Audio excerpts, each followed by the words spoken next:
ऋतूच्या जामदार घराच्या बाहेर जाणार का? नक्की काय झालंय आणि असं का बोललं जातंय? या सगळ्याबद्दल चर्चा करूया. चला या व्हिडिओची सुरुवात करूया.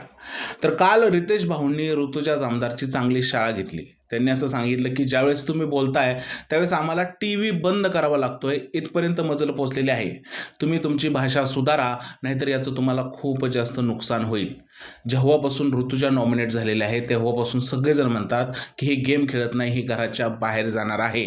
त्यात आज इव्हिक्शन आहे, त्यामुळे सगळीकडे हीच सोशल मीडियावर चर्चा रंगली आहे, की ऋतुजा घराच्या बाहेर जाणार आहे. खरं सांगायचं म्हटलं तर ऋतुजाचा गेम एवढा स्ट्रॉंग नाही आहे. ऋतुजा ज्या पद्धतीने घरामध्ये खेळते किंवा ज्या पद्धतीची भाषा वापरते ती महाराष्ट्राला आवडत नाही आहे.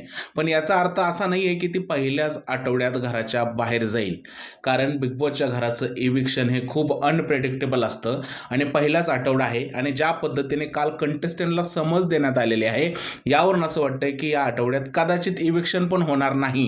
त्यामुळे मला नाही वाटत, की ऋतुजा जामदार घराच्या बाहेर गेलेली आहे किंवा इतर कोणता कंटेस्टंट घराच्या बाहेर गेलेला आहे. आता आज संध्याकाळी इव्हिक्शनमध्ये काय होईल ते समजणार आहे. पण सोशल मीडियावर सध्या फिरत असलेली बातमी, की ऋतुजा जामदार घराच्या बाहेर गेलेली आहे, ती खोटी आहे असं सध्या स्थिती तरी वाटत आहे.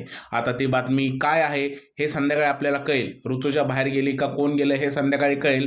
पण मला असं वाटतंय, की या आठवड्यात नो इव्हिक्शन होण्याची दाट शक्यता आहे. बघूयात संध्याकाळी काय होतंय ते. तुम्हाला काय वाटतंय? नक्की या आठवड्यात कोण जाईल घरातून बाहेर? ऋतुजा बाहेर जाईल, प्रभू बाहेर जाईल, दिव्या बाहेर जाईल की अजून कोणी बाहेर जाईल? कमेंट सेक्शनमध्ये नक्की सांगा. व्हिडिओ आवडला असेल तर त्याला लाईक करा, शेअर करा, चॅनलला सबस्क्राईब करायला विसरू नका. भेटूया पुढच्या व्हिडिओमध्ये. तोपर्यंत जय हिंद, जय महाराष्ट्र आणि भारत माता की जय.